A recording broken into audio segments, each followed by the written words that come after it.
तो मैं प्रिंस का रोल मैंने हॉस्टेज में किया है। प्रिंस दो चीज़ों का बहुत पक्का है, एक टाइम और एक पैसा, और थोड़ा सा खड़ दिमागी है, जिसको बोल सकते हैं कि वो सोचता नहीं है मारने से पहले। तो वही उतनी मैं इन्फॉर्मेशन देना चाहूँगा, बाकी जिन्होंने नहीं देखा please go and watch it.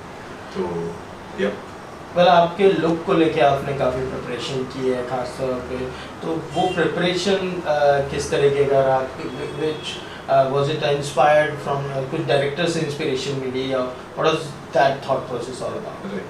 सो क्या होता है कि सबके अपने अपने एक्टर्स होते हैं जिनको फॉलो करते हैं। तो I follow Daniel Day Lewis, is a legendary actor Hollywood के। तो उनका जितना भी मैंने रिसर्च किया था इस कैरेक्टर को करने से पहले, तो काफ़ी सारा मैंने उनके बारे में पढ़ा कि वो किस तरह से एक कैरेक्टर में आते हैं। क्योंकि आप अगर उनकी फिल्म्स देखेंगे तो हर एक फिल्म में उनका डिफरेंट एक कैरेक्टर दिखता है आपको। तो मैंने यही सोचा था कि ओके ठीक है, अगर करना है ये रोल तो इसको जस्टिस देना चाहिए। एंड फर्स्ट ऑफ ऑल सबसे पहले सभी को मैं बोलता हूँ कि आप कोई भी पार्ट करो तो उसको जस्टिस दो, जिसको हम बोले कि पूरी 100-200% लगा दो ताकि कोई प्रॉब्लम ना रहे। तो सबसे पहले 10 अप्रैल, मेरे को डेट्स थोड़ी याद रहती, नाम याद नहीं रहते। तो 10 अप्रैल को हम मिले थे पिछले साल महबूब स्टूडियो में सुधीर सर के साथ।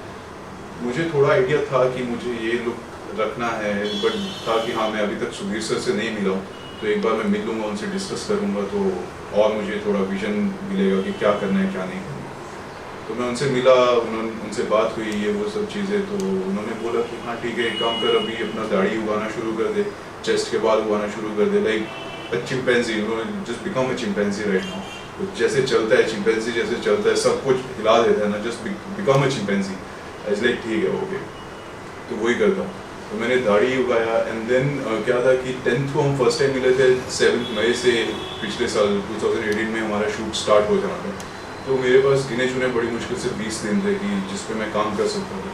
तो सबसे पहले मेरा लुक सॉर्टेड हो गया कि हाँ ठीक है, मुझे अभी इस पर वर्कआउट नहीं करना है, डायरेक्टर ने बोल दिया है कि दाढ़ी उगानी है, बाल उगाने हैं, लेट्स गो फॉर इट। हाँ, and then I got paste also, मैंने बाली, कानों ने बालियाँ डाली थी बड़ी बड़ी।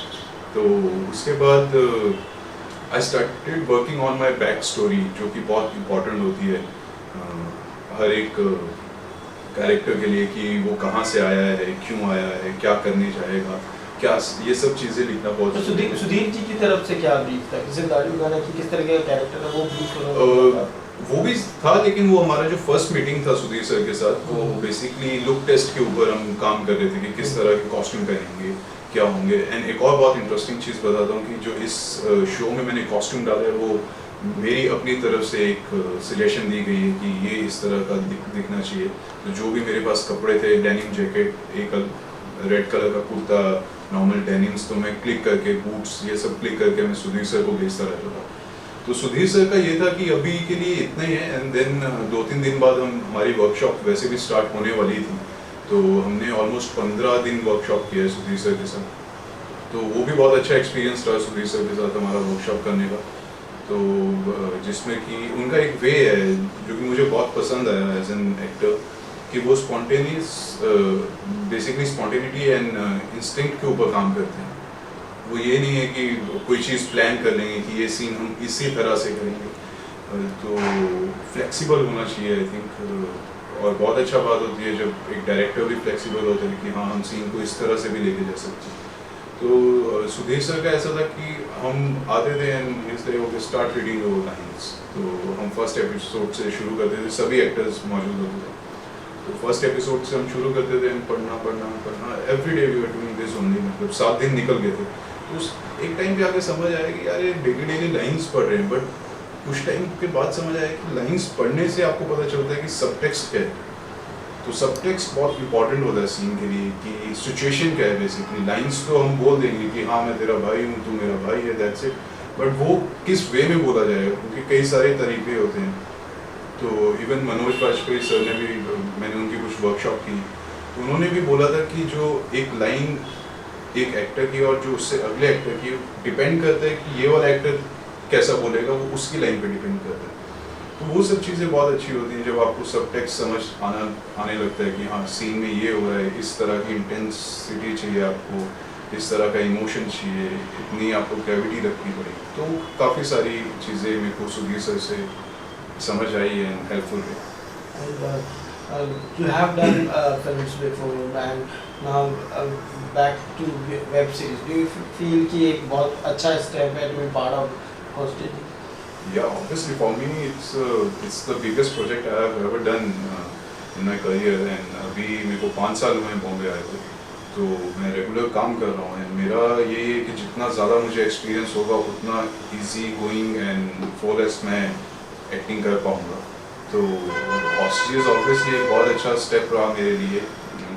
इवन हॉस्टेज के दौरान एक फिल्म थी जिसकी डेट स्प्लैश हो रही थी, तो मुझे वो फिल्म छोड़ने पड़ी। मैं नाम नहीं लेना चाहूँगा कौन सी फिल्म थी, बट अच्छा हुआ वो फिल्म छोड़ दिया मैंने। तो मैंने हॉस्टेजेस किया, तो लोग पसंद कर रहे हैं मेरी परफॉर्मेंस। अब इससे ज़्यादा और एक एक्टर को क्या चाहिए। And working with actors like Ronit Roy, Tiska Chopra, Dilip Taiji, how was the whole experience and what was the atmosphere on set? Right. So Dilip, I'll start with Dilip sir. उनके साथ काम करने का मेरा ऐसा कोई सीन नहीं है उनके साथ, but then I know he is a wonderful actor and बहुत पहले से काम करते आ रहे हैं, उनको देख के हम बड़े हुए हैं। तो उनके साथ ज़्यादा शेयर नहीं कर पाए हम बातचीत, ना फिल्म्स के बारे में ना अपने एक्सपीरियंस के बारे में। बट या रोनित सर के साथ तो काफ़ी सारी बातचीत हुई। एंड सेट पे जाने से पहले मतलब अभी तक उनको मैंने बताया नहीं कि मैं उनका बहुत बड़ा फ़ैन हूँ, बट हाँ उनकी एक्टिंग का मतलब काफ़ी बड़ा फ़ैन हूँ मैं। और जब मैं बोर्डिंग स्कूल में था तो मैंने उड़ान देखी थी उनकी एक फिल्म, तो उसने काफ़ी इम्पैक्ट छोड़ा था मेरी लाइफ में। और एज एन एक्टर उन्होंने भी एक इम्पैक्ट छोड़ दिया था कि हाँ ओके। एंड उसके बाद अगली आई, तो अगली अगेन सो सी जब ऐसी फिल्म्स आती है और ऐसा काम आपको देखने को मिलता है तो आपको मज़ा आता है, क्योंकि एज एन एक्टर हमेशा कुछ ना कुछ आपको सीखने को मिल रहा है उस एक्टर से, उस इंसान से। तो रोनित सर से मुझे बहुत कुछ सीखने को मिला। Surya, does that make any difference while shooting for the film and a big series या web series? क्या कुछ एक्टर को भी कुछ अडेप्ट करना पड़ता है फिल्म के शूट के दौरान या एक वेब सीरीज के शूट के दौरान? Though the canvas is very big of the whatever we have shoot, but still कहीं ना कहीं कुछ is as an actor कुछ आपको लगता है कि कुछ डिफरेंस होता है? आप फिल्म कर चुके हैं। Right, see film and web series दोनों बनती सेम ही तरह से, जैसे फिल्म बनाई जाती है वेब सीरीज भी वैसे बनाई जाती है। बट क्या होता है कि फिल्म में आपके पास एक टाइम लिमिट होता है और एक फ्रेम बना होता है कि ये 3 घंटे की ही फिल्म बनेगी या 2.5 घंटे की ही फिल्म बनेगी। वेब शो में क्या होता है कि एज एन एक्टर आपके पास एक्सप्लोर करने का टाइम होता है, आपके पास अपना काम दिखाने का टाइम होता है, क्योंकि वो स्टोरी लंबी चलती जा रही है। अभी अगर हम हॉस्टेजेस देखें तो ये ऑलमोस्ट 5 घंटे की, अगर हम एक फिल्म की तरह इसको देखेंगे तो ये 5 घंटे की फिल्म होगी, तो ऑलमोस्ट 2 फिल्म्स होगी। तो यही बेनिफिट है कि आप अपना काम करते हैं उसमें और ज़्यादा मतलब इन्वॉल्व होते हैं और अच्छी चीज़ें बाहर निकल के आती हैं। फिल्म में क्या होता है कई बार कई सारी चीज़ें, एंड फिल्म में मैंने अभी ऐसे जितना कोई बड़ा रोल नहीं किया है एंड आई एम होपिंग कि बहुत जल्दी मैं फिल्म में भी ऐसा कुछ काम करूँ। तो Though you were the part of the big project like Veere the Wedding yeah, Veere the Wedding and Genius, so still that's what I am asking in that manner. Right. Veere the Wedding was a very big film and a big project. Right, but then my part was a very small cameo. ये ज़रूर है कि मेरे नाम जो था उसका मेरे कैरेक्टर का नाम अर्जुन था, तो अर्जुन के बारे में बात फिल्म की स्टार्टिंग से होती है, बट वो एक सीन के लिए आते हैं। देन सोनम कपूर जी के साथ वो सीन है, वो तो क्या होता है जब इतना थोड़ा काम होता है तो आपको कैरेक्टर के ऊपर काम करने का मौका नहीं मिलता है, क्योंकि कुछ पता ही नहीं होता है कि हाँ ठीक है क्या करना है। जब सीन्स ही नहीं है तो फिर उसके ऊपर काम भी नहीं हो पाएगा। तो यही है कि वेब शोज़ में अगेन डिपेंड करता है कि आपका रोल पार्ट कितना है, बट हाँ ये है कि जब आप वेब शो करते हो तो आपके पास पूरा एक जिसको हम बोलते हैं कि वाइट बोर्ड ले लो, आप उसको गोला बनाते हो, उसमें कलर्स भरते हो, ये सब चीज़ें।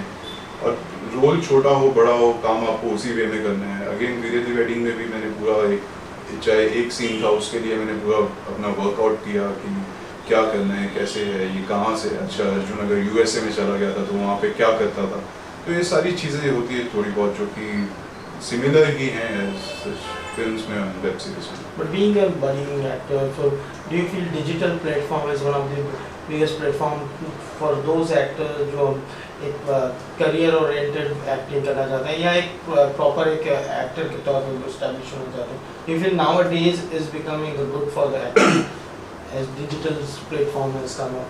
Yeah, absolutely right. आप बिल्कुल सही बोल रहे हैं.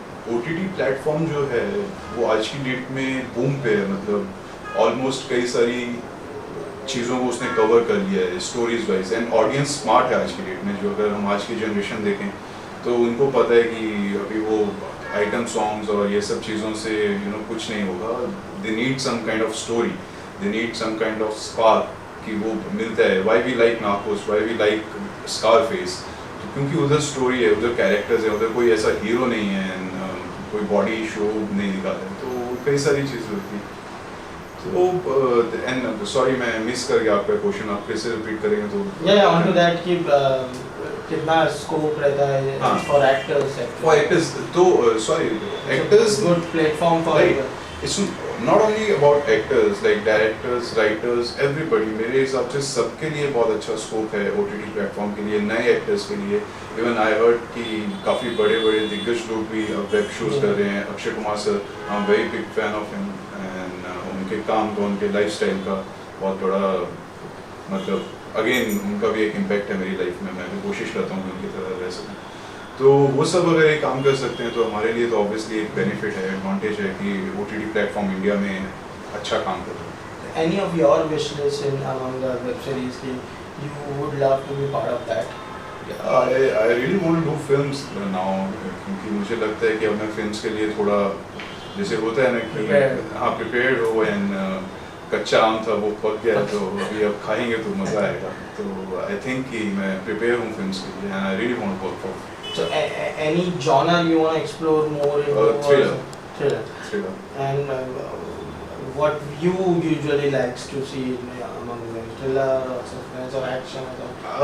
I like action, I like thriller and suspense. Obviously, like ये सब एक ही genre में आते हैं. I don't मैं ये नहीं बोलूँगा कि I don't like romantic films, but I do like romantic films, but only if वो इम्तियाज़ अली सर के ने डायरेक्ट की मूवी तभी, क्योंकि वो काफ़ी अच्छे से वो दिखाते हैं. जो रोमांस है वो आज की डेट का रोमांस है, वो वैसा वाला रोमांस नहीं है जो कि बाकी सब दिखाते हैं. Because somewhere you love to roam around the trees and sing. Not really, not my kind of job. But still somewhere you love. Yeah, I would love to. वो भी एक एक्सपीरियंस होगा. तो उसकी जब बैक स्टोरी लिखी जाएगी तो I really want to know कि उसकी बैक स्टोरी किस तरह से मैं लिखूँगा, कि पेड़ के आसपास घूमना है, ये सब चीज़ें करना. एंड काम है तो I am just looking forward for work right now. Okay, super. So let's lastly come back to work again. What will be the next we're gonna see after Australia? So I just that one show for Applause Entertainment again, and it's a confidential right now. I cannot say the name, but then again it's based on a gangster story, and वो मनाली के ऊपर मनाली की एक story बताई गई है. और उसमें मैं मेन रोल कर रहा हूँ एज ए लीड. प्रोटैगनिस्ट भी हूँ, एंटागनिस्ट भी हूँ. You will see me doing lot of things, action, like lot of things. So just get prepared. Or any role, a dream role we can say for actor. Any dream role of yours you want to pursue to or you want to portray on big screen? You can say. I really want to do जो रणबीर कपूर ने Rockstar में किया है. I feel कि वो एक feeling है मेरे में, क्योंकि जब आप बोर्डिंग स्कूल में पढ़ते हो तो थोड़ा अलग एक मतलब आपकी अपब्रिंगिंग अलग होती है. तो आई हैव समथिंग जो मैं दिखाना चाहूँगा वैसा भी. Again directed by Imtiaz Ali sir. तो I am just looking forward to work with him. Thank you so much, Zoe, and wishing you all the best. Thank you so much. Great to see you again. You're On welcome. the big screen as well. Thank you, sir.